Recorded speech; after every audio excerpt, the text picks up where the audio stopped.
Million cups. So if this is your first time here, thank you for coming out to check out the program. The way that the flow will go today is we'll do some quick introductions. So we'll pass the mic around and you'll get to say who you are and who you're with, and that way you can get to know the person that's sitting either next to you or across the room for you, and you can connect with them if you see it valuable later. We are really thankful today for our sponsors. So we have Field 59, who's behind us doing the live stream. You can always find our live stream on the website, so if you can't make it and you want to see the presenter, definitely tune in that way, or you can pass the link on to anybody you think might be interested. They also provide a recording of today's event, so thank you, Field 59. We have donuts over there from Baird & Company, so they're sitting over there, and you can get to meet them when we go around in introductions. We also have coffee from Baker Tilly. The coffee is provided by Crescendo, and we're thankful to the library for donating this space to us. It's pretty cool. I think we got a great view of the downtown despite the cloudy weather today. So to kick things off, my name's Rachel Neal. I work at Nordic Consulting, and I'm also one of the organizers of 1 Million Cups. Hi, I'm Joe Farnkrug. I'm the other half of GymDandy, and I'm sure Nick will tell you some more about me. I'm Jonathan Limbird. I'm a developer at Propeller Health, and I used to work with Joe.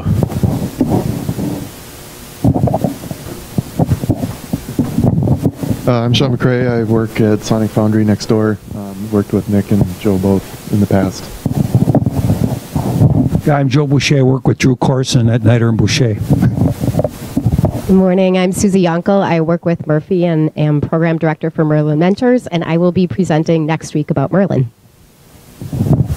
I'm Dennis Barnum. I'm into about 20 things, but I'm here specifically as Merlin Mentor on Nick and Joe's team.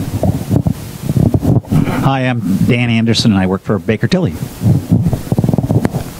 Mark Bakken from HealthX Ventures. I'm Derek Epler with Field 59. I'm Rick Hamilton. I used to work with Nick and Joe at Wisconsin Sports Network. Good morning. I'm Matt Helf, independent digital marketing consultant. Good morning, everyone. Brandon Holstein with the Madison Area Sports Commission. I'm Jeremy Udovich with Kartos Solutions. We do custom software, IoT, and data science development as a service. I'm Leah Anderson. I'm also one of the organizers of 1 Million Cups Madison, and I also work at Nordic. Hi, I'm Alex Ryan. I work in the solar industry and just looking to get more into the Madison startup space. Jonathan Koch. I'm a Merlin mentor on the GymDandy team.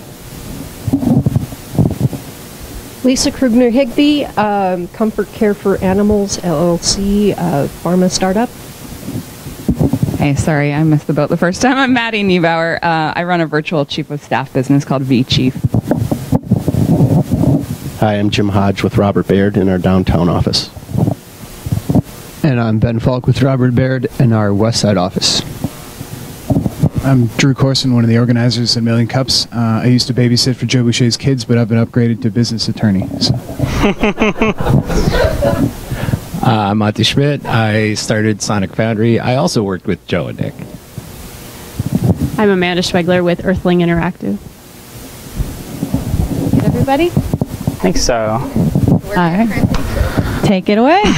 Awesome. Hey, thanks. First of all, thanks for having us here. Thanks everybody for coming out. It's great to see some familiar faces in the crowd. So GymDandy makes athletic space rental easy, and it's not just gyms, despite our name. It's also baseball diamonds, soccer fields, studio space, pretty much anywhere you can play a sport. Before I get into the actual idea, I want to get into actually who's doing the idea. Myself, I recently came from Sport Engine. Sport Engine is a software as a service provider for youth sports organizations. They do registrations, websites, tournament scheduling. They're a venture-backed company that's raised over $40 million. I was their director of media and advertising there. I ended up at Sport Engine because they acquired Wisconsin Sports Network. WisSports.net is a company I founded 2002, a long time ago, and it essentially has become the ESPN.com of high school sports. Are there any high school sports fans here? Any? No? One? All right, we got one. It's March Madness. The state tournament will be descending on Madison coming Thursday, so it's always an exciting time. I'm also on the Basketball Coaches Association, so it's a busy week for me. So it was a great idea to do this presentation right in the middle of it, but we'll see how it goes. Joe's my co-founder. Joe worked with me a very long time ago at Wisconsin Sports Network. He was actually one of my first hires, I think right out of college, somewhere in that range. Joe most recently was at Propeller Health. He's been doing full stack web development for over 15 years. Before Propeller Health, he was also at Sonic Foundry for 7 years as their director of operations. And actually, I forgot in the beginning, I brought the cookies in, the Girl Scout cookies, and my daughter, who's not on my team necessarily, but she's might be a budding entrepreneur, because I told her about this meeting and she said, well, why don't you buy some Girl Scout cookie, Dad? And I'm like, okay. I'm like, well, that's a good idea. And she's like, I'm like I take some Thin Mint. She's like, no, those are my best seller. Take the cranberry crisps. And if you know anything about cranberry crisps, they're not good. We settled in the middle on those, so I hope you guys enjoy those. And pick some up on your way out, because I can't take them home because I'll eat them. But getting into the actual meat of the problem, I've experienced it. I've had 15 years dealing with youth sports and high school sports. I've coached sports. I've tried to get gyms. I've tried to book soccer fields. I've dealt with parents. I've dealt with coaches over the past 14, 15 years, and this is a thing that just kept on coming up. While I was working at Sport Engine, one thing I found is that this was a product that wasn't really addressed in the market. When people asked us for these functionalities, the types of companies that we referred them to help get their space out there, to help rent their space online, there just wasn't a lot in the market. And because of that, I've spent about a year doing research, and I've interviewed over 200 people, and the same stories kept coming up again. One is on the inconvenience side, the planning it takes. Because the processes are so paper-centric, you're signing contracts, you're pushing paper, you're calling people. A lot of times the lead time is 4 weeks. Sometimes it can be 2 months. So if you want to rent a space, you have to decide about it 2 months out, and that's not always easy to do. A good example is the Madison School District. You have to not only rent ahead of time, you have to fill out a form, and you have to list the top 5 spaces you want, and then they get back to you, and then you have to negotiate when. And then they also, I played a pickup basketball game with some people that work at the DNR. They have a weekly game, and they was at a local public school, and I asked them how they got the school. And they rented it, and they had to rent it in advance, and they had to rent it for every single Thursday at 7 o'clock the entire school year. And you can see the inefficiencies there. If 1 week they decide they can't get 10 guys, they don't get the gym. I've talked to other people, volleyball parents in Madison, all the kids are from Fitchburg, they go all the way out past Waunakee to practice. It's because of these planning issues that happens. The paperwork thing I kind of alluded to, policy-wise, most schools require insurance, and you have to have a general liability insurance policy. A lot of people will not have that. Those that do, it's another paperwork thing. They have to get a certificate, they have to get it to the school, it has to be approved, all these things that it goes through. Payment-wise, we're still talking about paper, we're still talking about invoices, we're still talking about cutting a check to somebody. A lot of these places that have space, that rent space, do not even take credit cards. The inconsistency, there's a lot there, and I'm going to kind of get into it throughout the rest of the presentation, but essentially you have several different host types that actually have space. You have public schools, private schools, churches, for-profit health clubs, you have municipalities and parks and rec departments. So a lot of different organizations, which just adds complexity to the problem. Each host is unique, so McFarland School District is going to do it different than Monona, is going to do it different than Madison. And then there's even inconsistencies within the building. A school district might have a process, but there might be a guy that knows the janitor, and they end up getting in. So it's a lot of inconsistency, and that inconsistency leads to a lot of exposure that a school district will have based on people using the gym maybe not in the right ways or not with the right clearance or waiver of liability. Lastly, the changing sports landscape. So if you don't have kids in sports, or if you haven't been around the sports world in a while, it's very much going towards a non-school model. A lot of people still play for their school teams, but all of it is out of season. They're on AAU clubs, they're on volleyball clubs, they're going to national tournaments, they're going to regional tournaments. Much of it is outside of the school. So you play basketball during your school season, but then you're a year-round basketball player. And that specialization is leading to more demand on the gyms. Also, that specialization is leading to teams that are, we have 5th grade basketball teams that are cutting kids. that are cutting kids because they're not good enough. They decide they want to have the best team because they have to compete with the other team. But then what that leads to is those kids find another sport to play. I was talking to one local baseball club, and they were complaining about the ultimate frisbee wanting their fields, and rugby wanting their fields, and field hockey wanting their fields. But you know, a lot of the reasons why those kids are playing those sports is because they got cut from the baseball team because they have tryouts. They have tryouts when they're like 10 years old.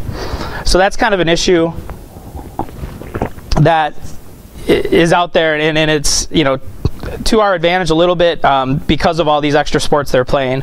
Ultimately, current renters choose what's easiest. They use the easiest space possible. They don't go to the best space. They choose what is easiest to book. And then others just don't rent at all. I can't tell you how many times I play softball in the summer, and me and the guys on the softball team, let's get together in the winter and play pickup basketball, and then it's a great idea and we all want to do it. And then, you know, who's going to get the gym? Oh, forget it. You know, that nobody has a connection, nobody has a way to get it. So our marketplace, we are a marketplace, and of course marketplaces have two sides. Hosts, those are the people that own the space, and the renters that rent the space. I alluded to the hosts a little bit before with your public schools, your private schools, municipalities, and health clubs. Public schools, I mean, one thing to note there is generally across the nation, school budgets are not being increased. They're generally being cut. So any way a school can monetize an asset like gym space, like field space, is a positive. The municipalities and the park and rec departments, they run a lot of programs, but they also have a lot of space, and they have a lot of demand for their space, and we're going to try to help them organize that demand better. The renter side, I really focus on those youth athletes that I just mentioned. That 45 million, those are just team-based youth athletes. So there's 45 million 6 to 17-year-olds in the country that play some sort of team sport.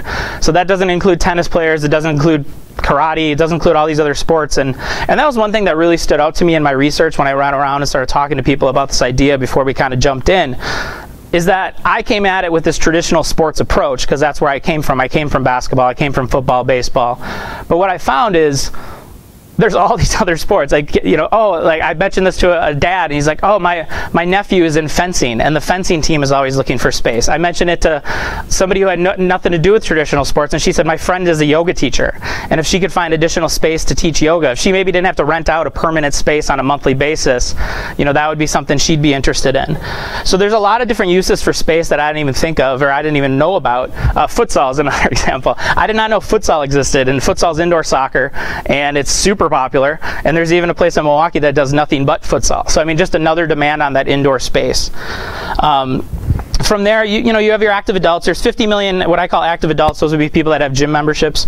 I had a gym membership for a while and wasn't very active, but it's hard to necessarily put a number on that. For 52% of millennials still play some sort of recreational sport, and 37% of Gen Z still plays some sort of recreational sport. So my, you know, softball team in the summer. So there's a lot of active adults still out there as well. And then lastly, the private coaches, the fitness instructors, personal trainers, again, things I didn't think of right away, but, you know, why can't you rent out this room and have a Zumba class or have a yoga class or a meditation class or whatever? So the market opportunity, taking all those things into account, all the different ways we wound up figuring it, there's anywhere from 500,000 to 1 million athletic spaces in the country, so an individual athletic space. So if there's 4 basketball courts in one gym, we count that as 4 rentable athletic spaces. So if you rent those on an average of 5 hours per week, if the average price is $50, which again, you know, in Madison you're looking at anywhere from 20 to 75, in Chicago you're looking for anywhere from 50 to 200 an hour, but you know, just put the average at 50, you're looking at a $6.5 billion market, and that's the market we're trying to attack. So our GymDandy solution: search, book, I shouldn't have these separate, play. It's that simple. We're trying to get rid of all the going back and forth that happens. I talked to one lady, she was a soccer mom, and one thing I was going to point out before, these people are volunteers. A lot of these people with these youth sports teams are volunteers. These are parents that have full-time jobs. They don't have time to spend hours and hours trying to find a gym space. One woman in Milwaukee, her son qualified for a tournament that they weren't expecting to qualify for. I don't remember that story entirely, but basically they had another weekend to play. They didn't expect to make this tournament. They needed to schedule 4 hours of gym time. The coach said, you know, hey mom, you know, go schedule this gym time. It took her 19 hours. She called over 30 places. She had to go to 50 different websites, emails back and forth, 19 hours to schedule 4 hours of practice time. And this is a problem that just keeps happening and happening. We want it to be as easy as search, book, and play. You go to our website, it's like a hotel, it's like Expedia.com, it's like Airbnb. You put in your name, your city, you put in your time, you put in your day, you find your results, you see what time is available. On the host side, they only put what's available. We don't just book anything. They have to tell us that their gym is open. And then book, you simply fill out a form, you book it, and then play. Obviously, that one's the easy one. I put a little basketball there for March Madness. This is a couple screenshots here. So this is the search part, obviously. You saw the home page that was kind of up here for a while. So essentially, you know, very similar looking thing to other things that are out there in the market. You're going to search with your date, your gym type, your time of day. It's going to bring up your results, the little white blocks, you can see where the availability lies. Book, pretty standard form stuff, and as you can see, mobile and mobile responsive website to be able to just book online, make it even easier. Now you don't have to spend hours on your phone talking, you can spend minutes on your phone actually booking a gym. So our business model, first part is the transaction fee. So our transaction fee is only going to be charged to the renter. Our feeling is that the hosts will be our biggest sales challenge, is getting them on board, because a lot of them have processes in place and it's a long sales cycle with schools and such. So we want to make sure the hosts collect all their money. If their gym costs $50 an hour, we want to make sure they make $50 an hour. So our transaction fee is going on the user side. And again, from that research, from talking to all these parents, we don't think it's going to be an issue. I mean, if we're saving that lady 18 hours of time, I'm sure she's going to be happy paying a little extra money. Out of that 10% markup, we take out the credit card processing fees, again, so not to put them on the host. And then we also take out our insurance cut, which I'll talk a little bit more about later. A SaaS management tool. So not every customer of ours will necessarily use this, but this is essentially a tool so they can have $0 rentals. They can have internal rentals. One thing we learned in the market is a lot of I'll use youth baseball for example. A couple different youth baseball organizations that we talk to, they don't necessarily have a lot of extra time to rent, but what they have a problem with is they have 50 parents that coach a team, and all those parents want the best field at 5 o'clock. And then what it ends up being is they have to have some guy come up with this complex schedule and try to please everyone, and it's a mess. So if we're going to provide a tool so that they can have those people come onto our site, and in the same way that you would book a space and pay for it, they'll be able to book a space, a $0 rental. Another example is a school with their coaches and with their practice times and whatever. They can use the gym, but they have to come through our system to actually book it and to reserve it. So that's going to be a monthly fee based on how many spaces they have. Obviously the 20 is going to be for less spaces, the 50 would be if they have the higher number of spaces. And then lastly, the additional revenue. A lot of these things won't come into play until we have scale, but once we do have scale, there's a lot of things that we can do to kind of make extra revenue. Insurance fee, we're going to have an insurance partner. We feel like once we get to scale, that insurance partner will be a very highly competitive thing to get a partnership with us on. Sponsorships, we don't want to plaster the site with ads, but if we could find a couple of good, really title sponsors, real great names that are involved with youth sports or high school sports or athletics in general. The float, we're going to be collecting a lot of money hopefully down the road, and it's going to be sitting in a bank account until we have to pay it out to the host. So we feel like there's a little bit of a float revenue opportunity.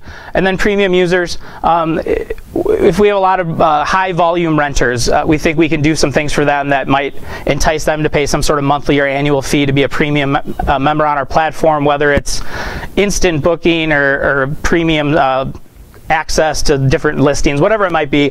We think there's an opportunity there down the road.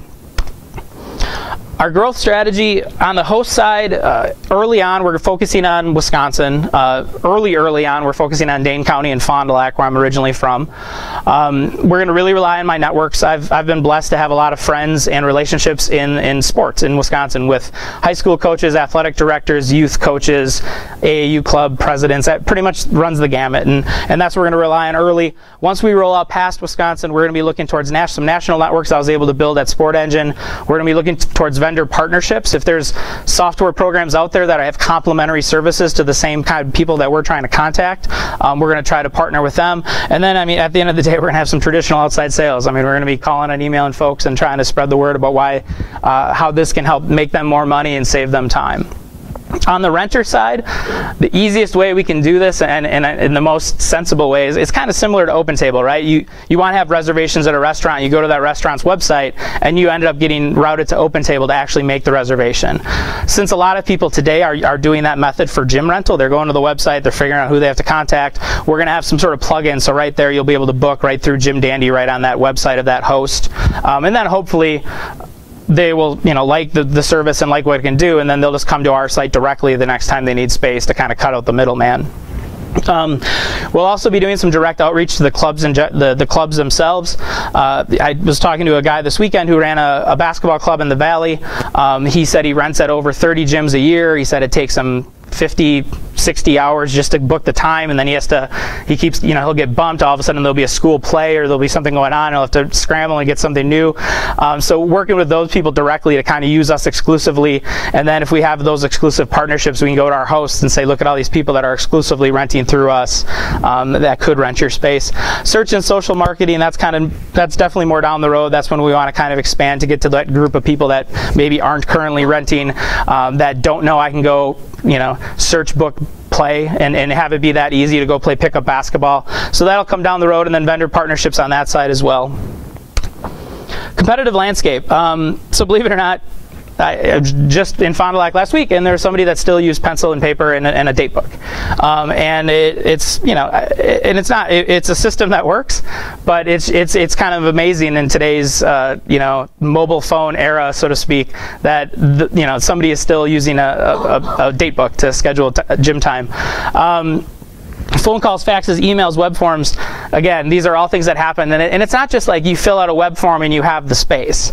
It's like you fill out a web form, which leads to a call, which leads to an email, which leads to another email. So that's kind of a lot of people are still doing it that way. On the software side, there's kind of like a jack of all trades software for every different host type.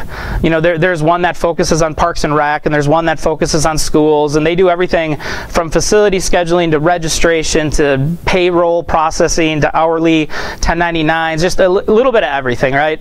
And of course the saying goes, jack of all trades, master of none, and that's what we found too, is they have facility scheduling, but it's sorely lacking. Not all of them do online transactions. Those that do are not connected. So what I mean by that is McFarland and Monona, rec departments both use Active Network, but if I want to rent a space from both of them, I have to have a separate account on both of their systems, upload my credit card separately, do everything separately, even though they're using the same exact software platform. And then they're all legacy products. I mean, a lot of these products were built in like the 90s. I mean, we're not even talking 2000s. Like, they were built on the 90s as desktop software, and then eventually they had the customer base, and they kind of moved over to a web-based solution. There is some there is some desktop software that still exists. The most popular baseball fielding scheduling tool is a desktop software, so no internet connectivity at all. It's just like a guy using the software to figure it out. So that's kind of what we're dealing with as far as the competitors. The way we're approaching this market is truly a first-to-market solution. Nobody's trying to do a marketplace on this athletic space field. And so the market leaders, real briefly, I mean, I kind of just told you about them. Active Network, they're kind of in all pots, so to speak. They're a billion-dollar private company. They used to be public, but they were bought out of it. So they serve all different host types. Easy Facility and Dash Platform, those are more for the health clubs and the Parks and Rec. And then School Dude, they have schools and dudes.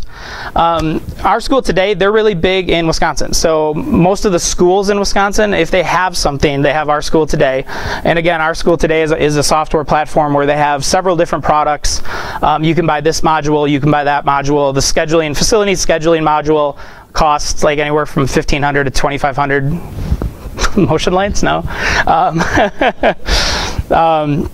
We got some good lights. So that's kind of our biggest competitor in Wisconsin, is the Our School Today platform.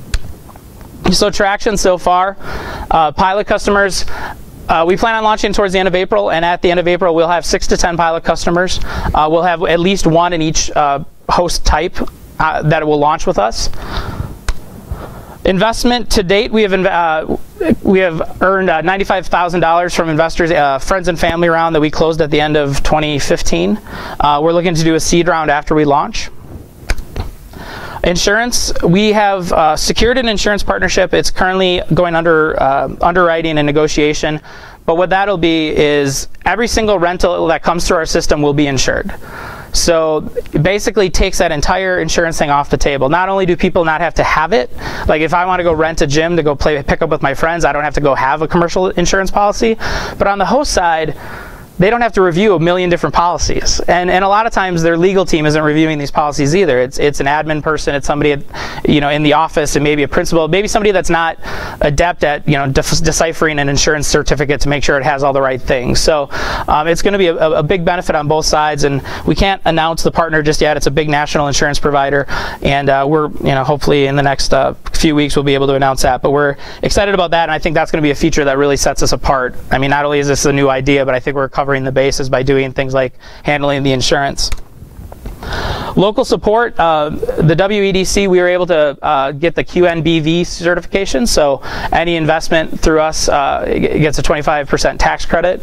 We are also approved for a $100,000 match loan, so when we go raise our seed round, we'll also have $100,000 on top of it from the WEDC. Niter and Boucher, who are here supporting us today, they helped me a lot with my last business, and they're helping me a lot with this business. Couldn't do it without them. Obviously with the legal stuff, but just navigating the startup waters in general. And then Merlin Mentors, a couple of are here today as well.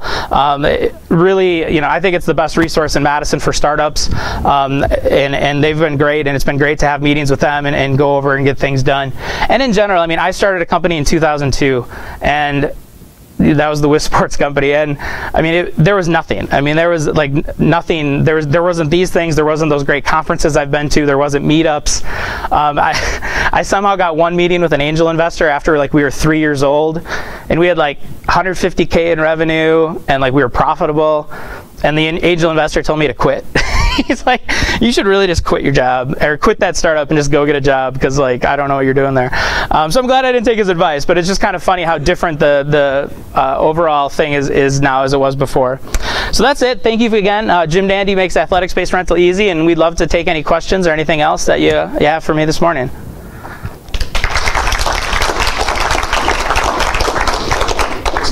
We'll open up for questions, and I'll pass the mic around. I'll run it to you. Just so you know, it's not for amplification purposes, but for the live stream.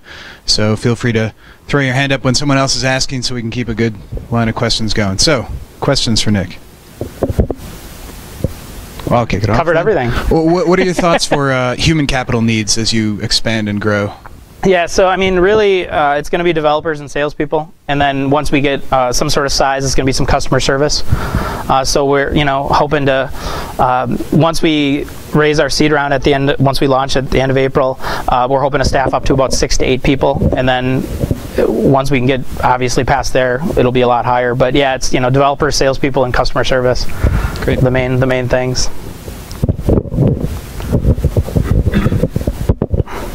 Hi, I'm curious. I mean, it seems like if I were a potential host, one of my barriers to joining with you would be whatever system I'm currently using. So are you thinking about ways to potentially integrate with those systems, or would it have to be like, okay, I stop that, I start this, and like, how do you support people in that transition? Yep. So somebody can work with us and list space, and they can list only their available space.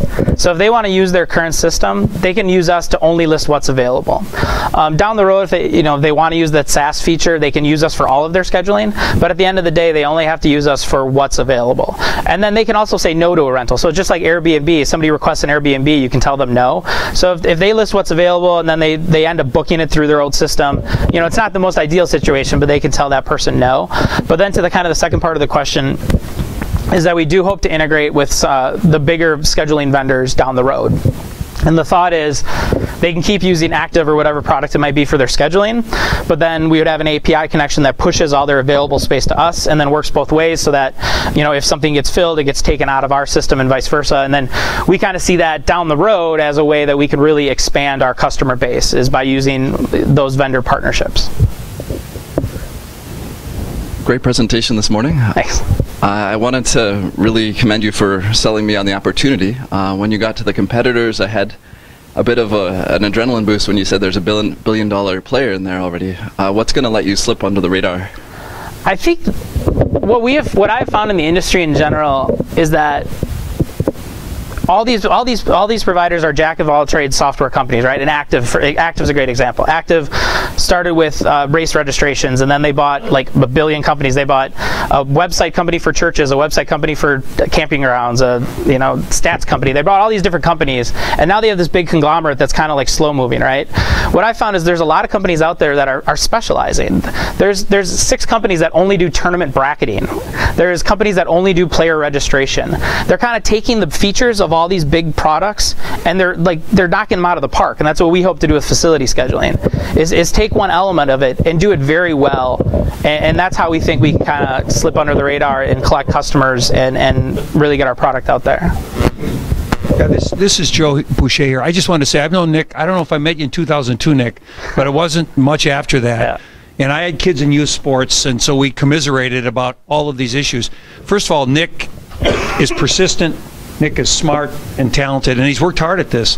And so from a personal level, I don't think there's anybody more qualified than Nick and Joe to succeed at this. So I'm hopeful that everyone else will see that. I think he's a terrific guy. He's done this before. And he is well connected. This week, the Wisconsin High School Basketball Coaches Association, you're on that. He knows all the coaches, the directors. I think he's got a real in here to the market. So thanks, Joe. Good luck to you, Nick. Thanks. Other questions or thoughts? All right.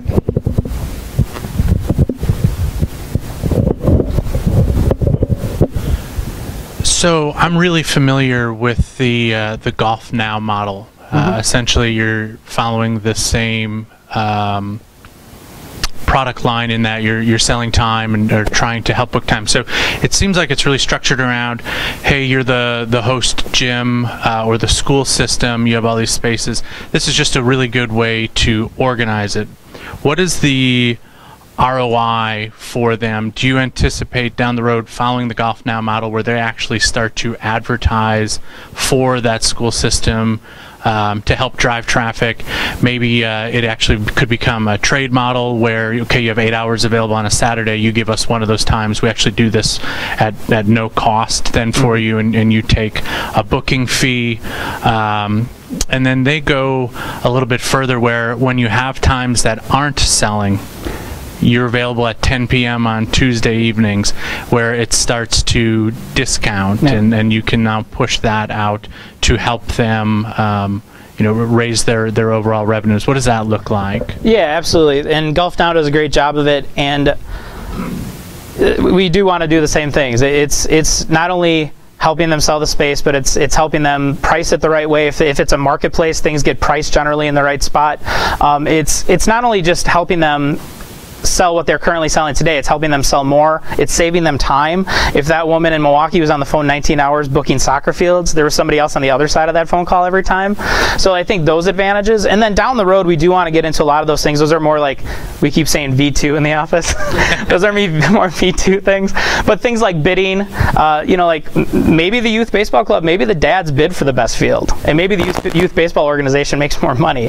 The thing about discounting, we talked about that, about, as you can set the closer it gets to your date of opening, you can put discounts on it. So there's a lot of features we want to do. And then the last thing about advertising and promoting, one customer we talked to was really familiar with StubHub, and we kind of see that in a similar way, is that we do want to, once we get that scale, advertise it. We want to help be their marketing arm to get that out there, that they have this space. Because the local school district, the local church, they're not going to take out an ad and say, come rent our gym. But if we're pushing GymDandy and they're on GymDandy, we're hoping to get them more rentals. So just to follow up, so this is all about utilization, and is the host school system or network, are they looking at it like that today, or is this just sort of this administration thing that gets pushed on to some group that really isn't that interested in it? Could that be your primary selling point, getting in that, hey, we're going to drive revenue because we're going to increase utilization, we're going to get this priced correctly, and we're going to help you market it? Yeah, I think it's mostly that. I think when I've talked to people, it really depends on the person. Some school districts are like, oh, you could save me so much time. Some school districts are more aggressive. I talked to one school district that's actually, they're selling gym memberships to their weight room right now. You're $5 per use. So they're more aggressive, and they want to try to take advantage of their resources. So it really depends depends on the school district and kind of how they are feeling about what they're trying to do. For those of us who don't know, what is the Golf Now model? So Golf Now is essentially a marketplace for golf tee times. So they'll go to like Madison Parks Department and they'll ask them to list all their tee times on Golf Now, and then I believe they get a cut if they book it through Golf Now. Just like Open Table gets a cut if you book a reservation through Open Table instead of calling the restaurant or whatever.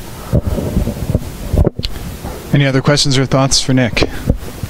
Well, as a Million Cups, we always like to ask, what can we as the entrepreneurial community, or the Million Cups community in particular, do to help you, whether it's promotion, advertisement, recruiting? Yeah.